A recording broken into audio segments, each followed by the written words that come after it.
One of the things dual language immersion does is it also teaches the culture of that language that comes with that language.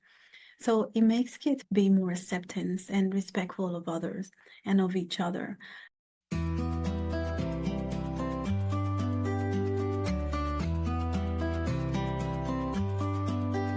Hi, friends, and welcome to the Heartful Parent Podcast. I'm your host, Christy Keating. In this podcast, we talk about it all, our parenting, our partnering, and our professional lives, because they are all a part of us, and we were never meant to do this alone.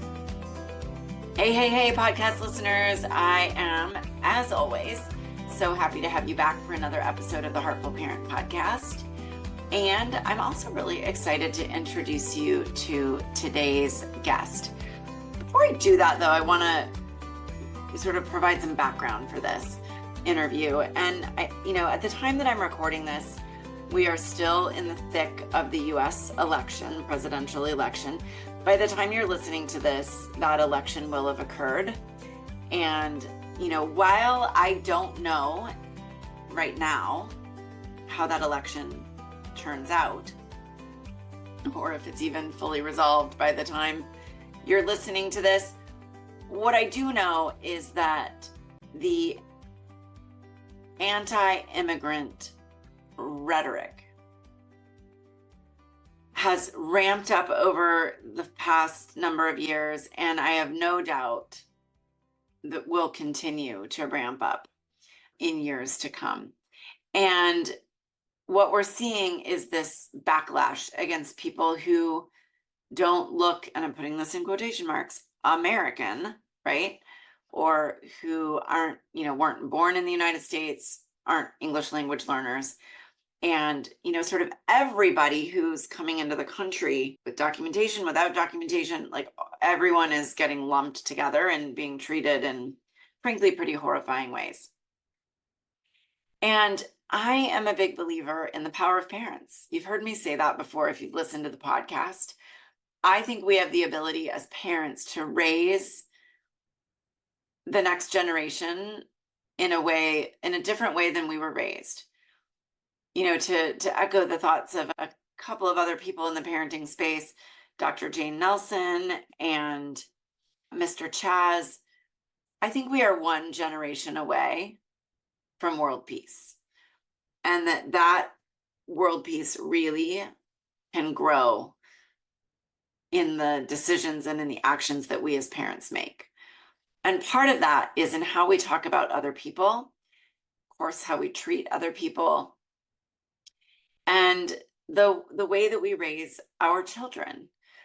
And that's really at the core what today's podcast episode is about, because it's about building cultural awareness, empathy, understanding, kindness, and while we do that, also building the brains of our children to be stronger, healthier, more dynamic, more creative, et cetera, et cetera. And that is through helping our children learn a second language.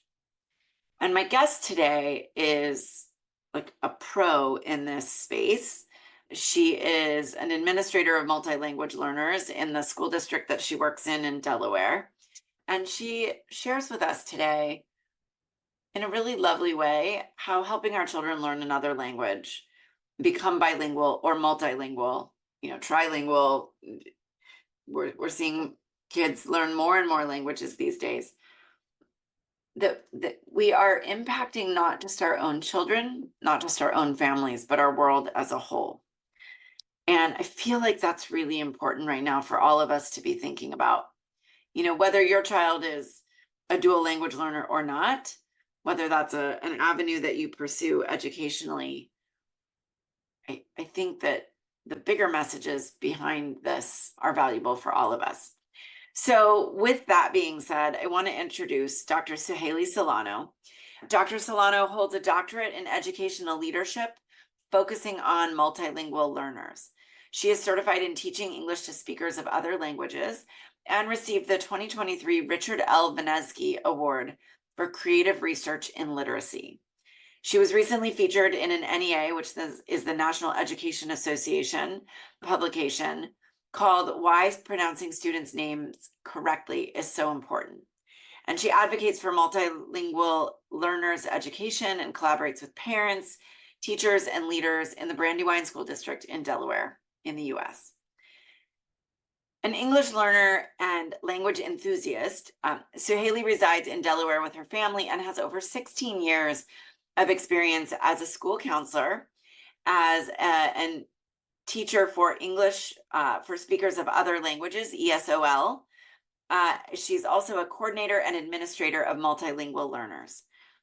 We are obviously going to dive into that multilingual learning world today a little bit. And if it intrigues you and you'd like to learn more, you can find more information on her website at raisinglanguagelearners.com.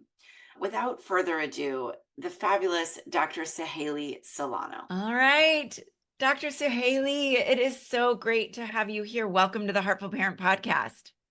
Thank you. It's great to be here. Obviously, I just read for the listeners a little bit of information about you and your sort of more formal bio, but I'd love to have you tell us just, how did you land in the education space? And more specifically, how did, this topic that we're going to talk about today, multilingualism, how did that really become an area of interest and passion for you? Sure. So I am originally from Dominican Republic, and I came to the US when I was about 12 years old. I came because my parents decided to move to the US. So when I joined the state of Delaware, which is the only state that I lived in, I then began to learn English as my second language. Spanish is my native language. So when I went to high school, I sort of experienced the second language acquisition process that we experience when we're learning a language. And through that experience, I noticed that there was expectations on my house to go to college and to continue an education, but I did not feel that I was being guided towards an educational beyond high school, where I was graduating from. So I figured it out. I went to a community school knowing that I wanted to continue, but just wasn't sure how to do it. And then from there, I went into a 4-year college at the University of Delaware, where I decided to become a school counselor because I wanted to help kids like me that didn't have that guidance that they needed to figure out how to get to college. From there, I realized that getting a school counselor job was harder than I thought because there weren't that many and there were very, very limited positions. So then the position that I'm in now, I noticed posted one day, and the word that stood out to me was advocacy. And I will be advocating for multilingual learners or English learners. And I said, well, maybe this is my calling. Maybe this is one way I can support more students. And that's how I ended up then working with multilingual learners, which I love and continue to enjoy. Oh, I love that story. I love asking that question of guests on the podcast because the bio, it tells us all of your accomplishments and, all the incredible things you've done, but it doesn't give us that sort of that backstory. And I have to say, as a side note, I've been to the Dominican Republic a couple of times. It's absolutely gorgeous, gorgeous country.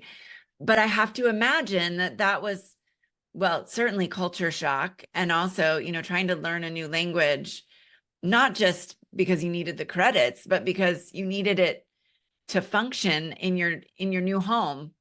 Yes. Was not an easy thing. I needed it to survive and to communicate because back then there weren't that many Spanish speakers around, especially in Delaware. There were many of us in New York and Florida, but my parents decided to move to Delaware, where everyone in Delaware basically has to learn the language to be able to communicate. So it was very different. I not only had to learn the language, I had to learn the culture, understand the differences, and just figure out how to manage and what everything was like to become a productive student and an adult. Yeah. So going back to, you mentioned that you didn't get guidance on sort of that post-secondary education, right? Do you think that was because you were originally a Spanish speaker and they just assumed that that wasn't the path that you would take? I believe so. Unfortunately, there were a lot of assumptions about the Latino students that were there. And during that time, because it wasn't that many English learners, we were hubbed in one high school.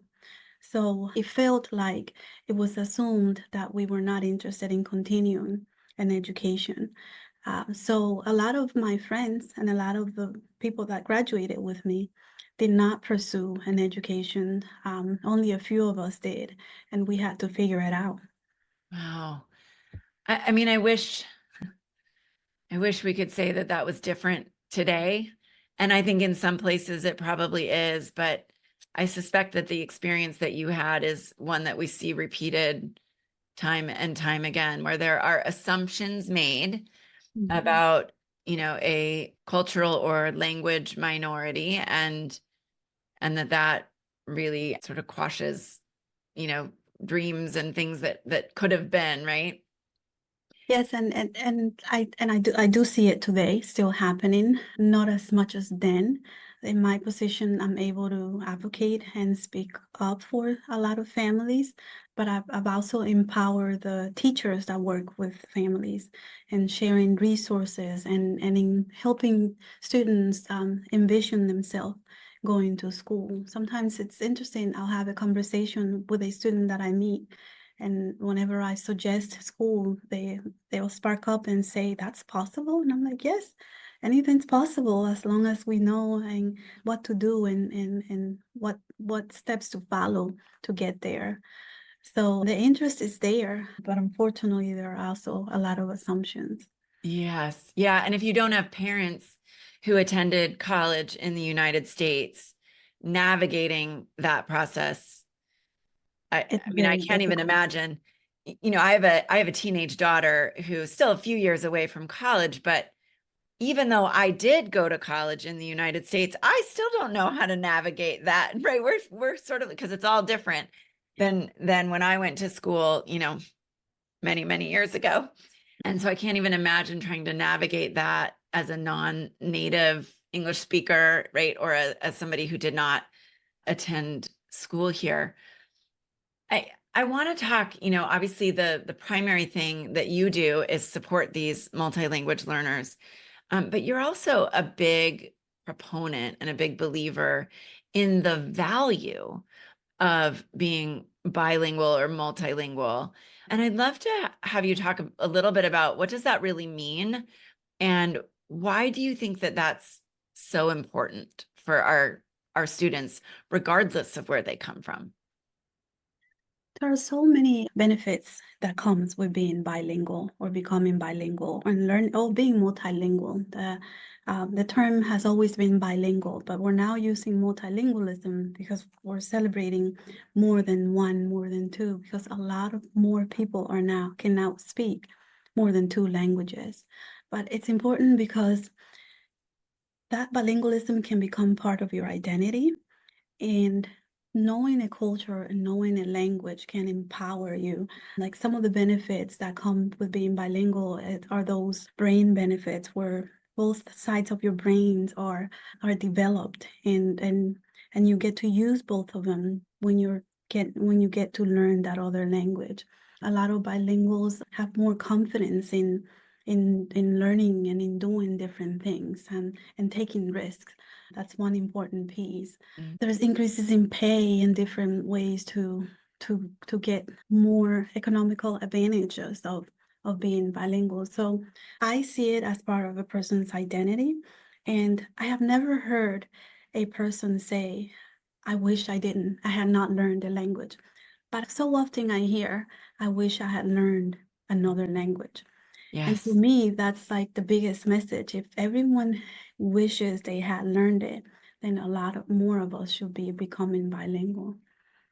That is such an important point. I am not bilingual. I took French in high school, 4 years of French. And at the time I was conversational, but it's certainly not something that I continued or you know, could even remotely claim to be bilingual now. But My younger daughter, who is 7, has been in a dual language Spanish English program since kindergarten. And it is so incredible to watch her brain learn this new language. And, all of her instruction has been in Spanish. So she had to figure it out because, so probably the same experience that you had when you moved to the US, where you have to figure it out because otherwise you can't function.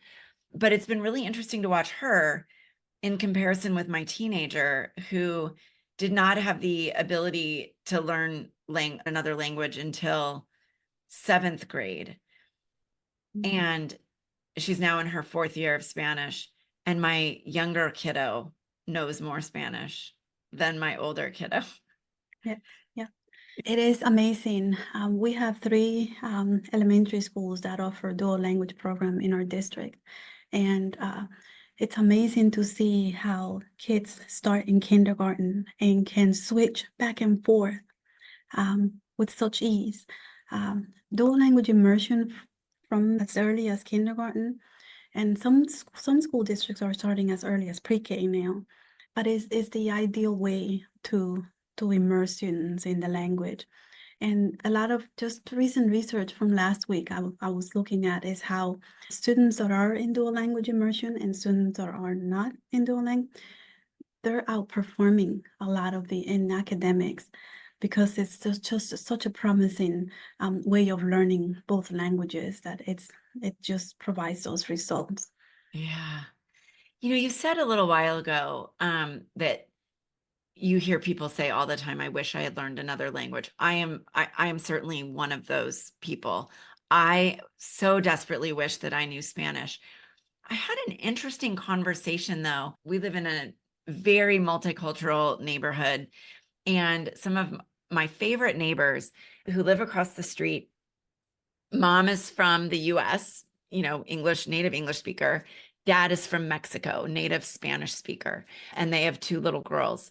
And it was so interesting. And I would just love to see if this resonates or is an experience that you could relate to at all, because Dad, who's now is bilingual, right, speaks English as well, was actually really hesitant, as I understand it, for a while to speak Spanish with his children and to have them learn Spanish because of so many of the biases and, frankly, negative experiences that he had as a native Spanish speaker, making assumptions about him and his capability. And so, he almost saw Spanish as a negative, right? Like that he didn't want that and wanted his girls to just be English speakers from the US. His take on that changed. And now his older daughter is in a dual language program. But I'm curious if you've heard other folks who come at this from another language first before English, if that's been a common experience. It has been. It's getting better. More and more native Spanish speakers are embracing the idea more. But years ago, it was out of fear. It was out of fear of maybe being discriminated against or sounding different. One of the reasons I hear sometimes, I don't want my child to have an accent, because as an adult with an accent, they've been discriminated. So they're trying to protect their child from experiencing those discrimination. And no child has an accent when they're learning both languages at the same time. My son, for example, when he's been in dual language immersion programming, and he can switch to back and forth, and he has what we call a Dominican accent, but it's because he sounds like we talk. Yeah. But not because, but he has no English accent. He sounds like anybody else in the US. So it's a lack of understanding.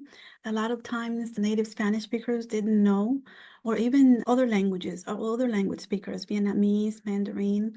It's not understanding how beneficial dominating both languages can be, the brain benefits and the many other benefits that it comes with. So, and then that fear of being discriminated kind of takes on the protective cap on parents. Yeah.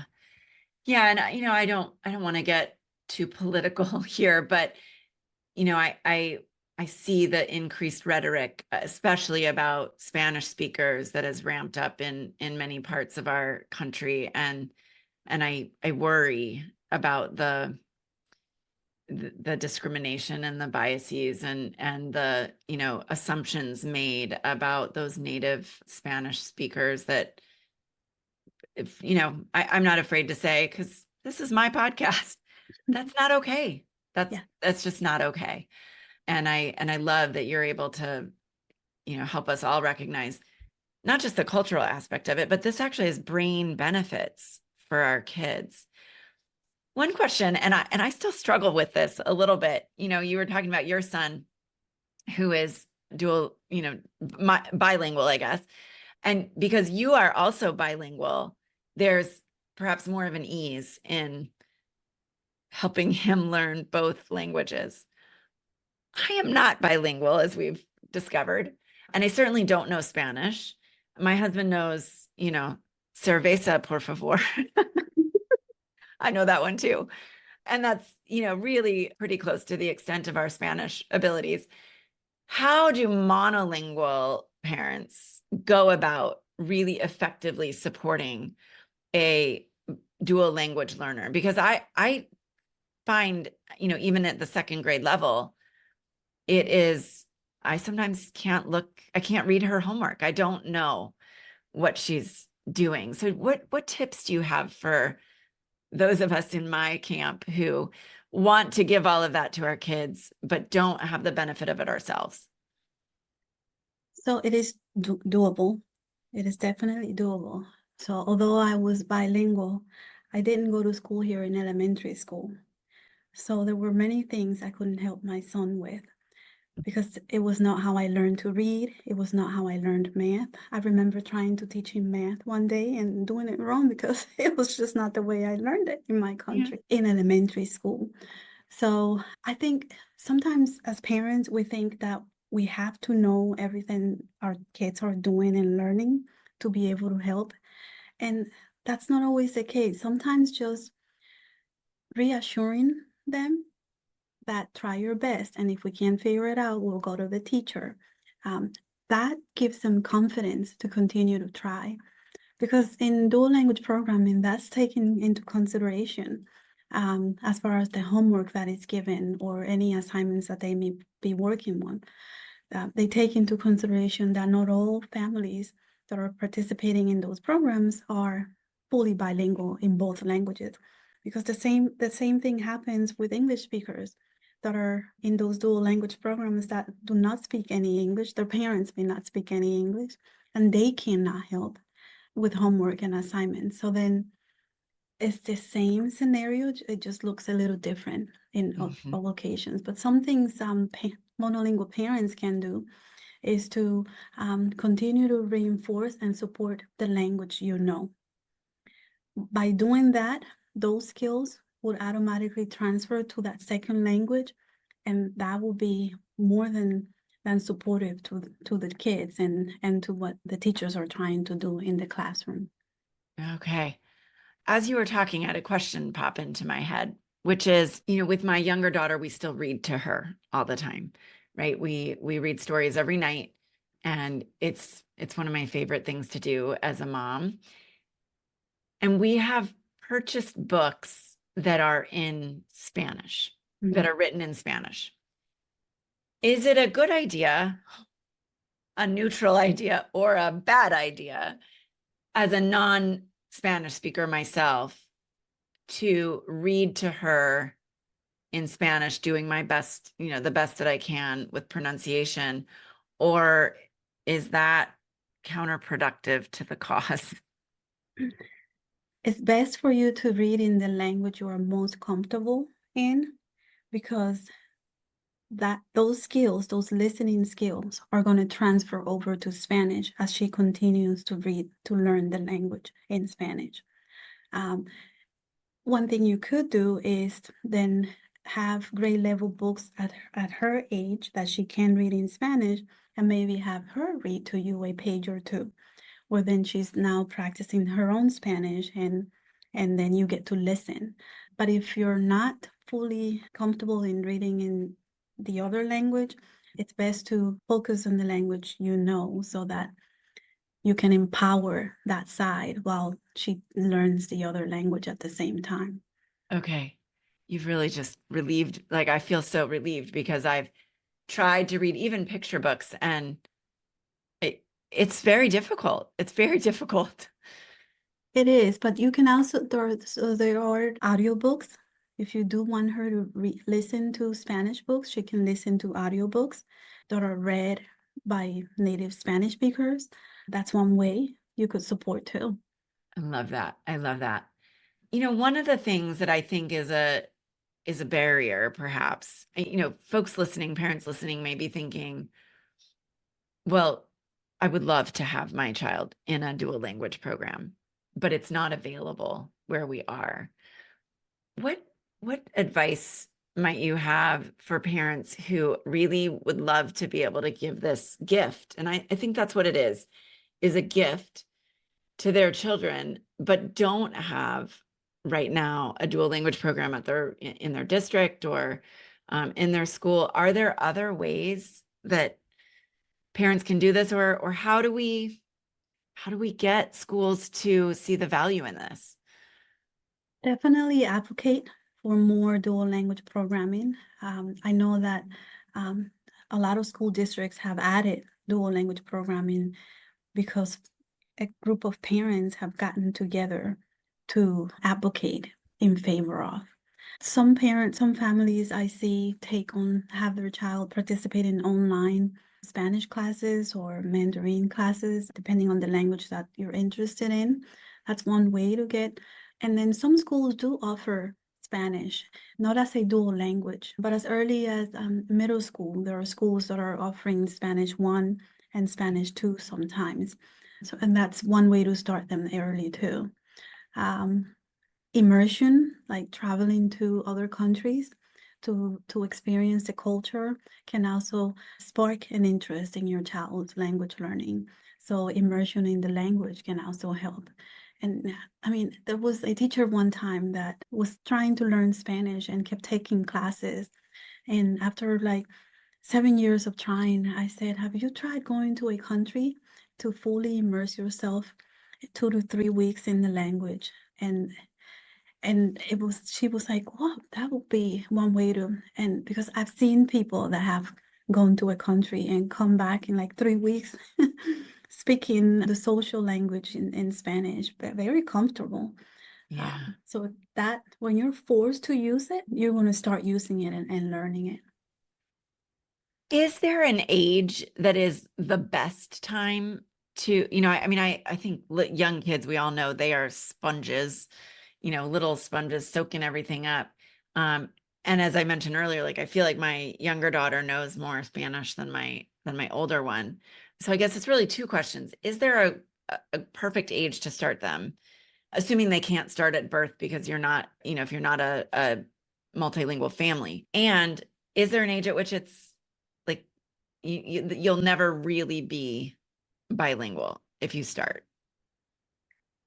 So after the age of 17, it's when I've seen some people say it becomes a little of a challenge, but it really depends on your base educational background.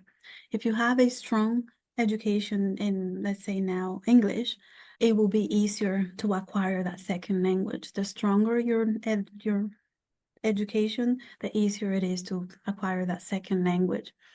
The earlier, the better.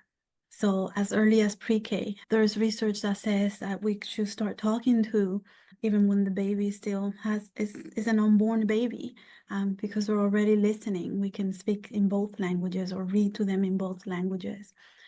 So the earlier, the better.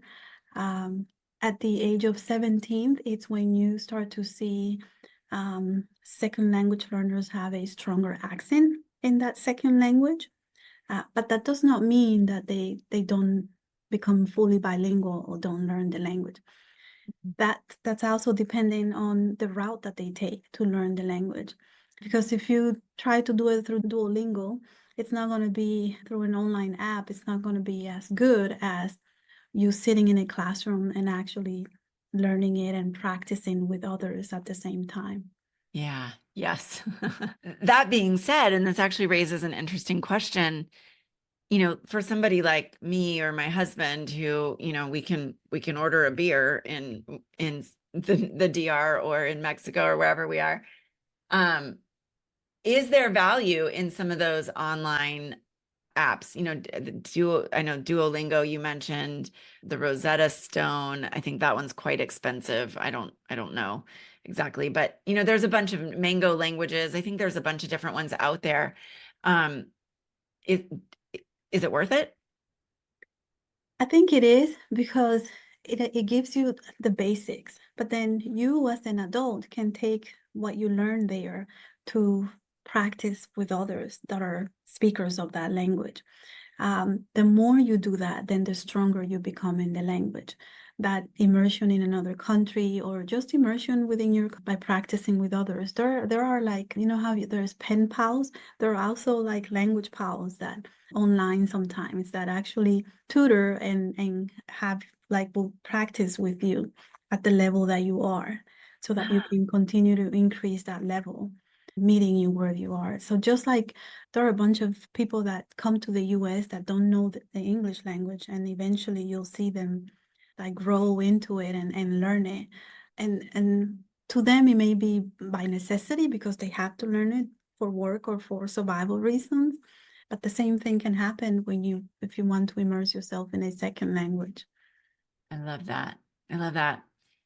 So Haley, if you had a magic wand as an educator and as a proponent of multilingualism, if you could take that magic wand and sort of wave it over the educational system in the US, what is Suhaili's dream for what would happen with our kids?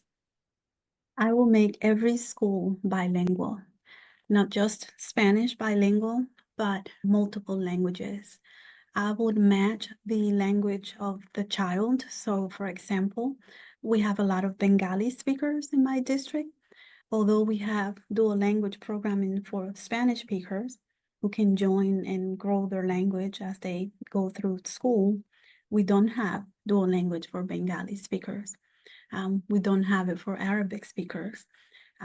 But if I had a magic wand, I will make every American and every non-American bilingual or trilingual because it's so doable. As when I was at UD doing my bachelor's, I got the opportunity to go to South Africa for a month and study abroad. And I saw how in preschool, a lot of the kids there could speak 2 and 3 languages already. And it was amazing to me to see them switch to multiple languages. And I was like, why aren't we doing this in more places? I wish that being from the Dominican Republic, I wish I had had the opportunity to learn English. There were classes here and there, but it was not a structured program where I became bilingual and was able to use that here. Almost nothing I learned there was I really able to use it here. Yeah. Yeah. I mean, I love that vision, your magic wand vision, because I just keep thinking about what it would be a deeper culture of understanding and acceptance and honoring, one another if we were able to communicate with people in other languages, in their native language, or they were able to communicate in ours, whatever that might be. It feels like that could be a real bridge to, increased peace. And folks who have listened to my podcast know that one of the things I talk about is the idea that, through the way that we parent, we really can start to build more world peace. And I feel like this multilingualism just fits so beautifully into that Because vision. when you see kids that are learning multiple languages, so one of the things dual language immersion does is it also teaches the culture of that language that comes with that language. So it makes kids be more acceptance and respectful of others and of each other. And even as adults, I know it's easier for me to understand so many things that different cultures may do because I have my own culture and I've learned the American culture. And I know there are differences in there that we should all embrace and respect from each other. So that bilingualism is just another way that another thing that comes with it is that the cultural embracing that everyone and being respectful of each other. I love that. I want the same magic wand to make that happen. I know that one of the things, obviously you work for a school district in Delaware, and most of my listeners probably aren't in Delaware, although I hope they are joining us from Delaware as well as everywhere else. But you, in addition to your work with the school district, have your own side business, I guess, of providing some support to families who are trying to be in this multilingual space. Can you talk a little bit about that and where folks can find you? Yeah, so during my doctoral educational experience, I founded raisinglanguagelearners.com, and it came from the idea where I wanted to provide parents more guidance about what raising a language learner look like from the side of the American person that's raising a Spanish speaker when they're monolingual, or from the side of the non-English speaker that's raising their child to learn English as the second language. I wanted to provide a bridge where they could learn about the educational system, where to look for a dual language program in your area, how it all works to get into dual language programming, and even how to do a registration. So in there, I have multiple resources that sort of educate parents on how to support their child in learning another language. And there's even a shop in there that embraces bilingualism in different ways as well. I love it. And that's at raisinglanguagelearners.com. We will make sure that the link for that is in the show notes for this episode. And I know you also have a free newsletter that you send out to folks that people can join and get on your list. Yeah. Yes. So I send tips and tricks about how to support your child in school. And I'm also now getting into doing more presentations to parents and educators, all about bilingualism and support for languages. One article that I was featured on in the NEA publication talks about the importance of pronunciating names correctly, because I feel strong that names are part of a culture, a part of a person's identity, and that it is important to learn students' names correctly, to say it correctly. So, and those are some of the tips that I share with teachers and parents and things like that. I love that. And, if we can get a link for that article, I'll also share that one, because I agree. It is a way of respecting and honoring someone to pronounce their name correctly. And it's not that hard. Like you and I, when we hopped on, right? I said, Suhaili, make sure you tell me the correct way to pronounce your name, because I want to make sure that I get that right. It's not that difficult a question to ask, but too often we don't do it. Yes, that is so, yeah. Love it. I love it. Love it. Thank you so much. This is not something that we've ever talked about on the podcast before. And like I said, I think it's one more little piece in building a more heartful, a more peaceful world. And I love that, the idea of doing that through language and culture. So thank you for sharing that with us today. Thank you for inviting me. It was great to share my insights, and it was great to hear about your experience that you're going through with your daughter. And she will love it, and she will become a fluent speaker very soon. Well, that's the hope. Fingers crossed for that. So thank you so much. This was great fun. Have a great day. All right, you podcast listeners, so grateful that you joined me today for this conversation. I know it's different than anything we've talked about on the podcast before, but when I was introduced to Dr. Solano's work, I really felt like this was important for all of us to think about and all of us to dive into. Yes, from the standpoint that it's good for our kids, it provides so many benefits that Suhaili dove into, It makes them more marketable in the job place. It grows their brains. It does all these great things. But like I said at the beginning of this, I think one of the most powerful aspects of this is that it introduces our children, wherever they come from, to other cultures. And that helps build empathy and understanding and can prevent the type of nasty, hateful, violent rhetoric that has become so commonplace today. I hope that you got as much out of that conversation with Sugely as I did. And as I said at the beginning, if you are interested in exploring more about this or learning more about how you can support your child, you can find Dr. Solano at raisinglanguagelearners.com. We will put that link in the show notes. And, I guess the question I leave you all with is, what is one thing, whether your child is learning another language or not, what is one thing you can do today to help your child and yourself become more aware, more empathetic, and more understanding of a culture or language that is different than yours? I think if we all do that, we make the world a better place. And on that note, I'll say cheers, and I'll see you next week.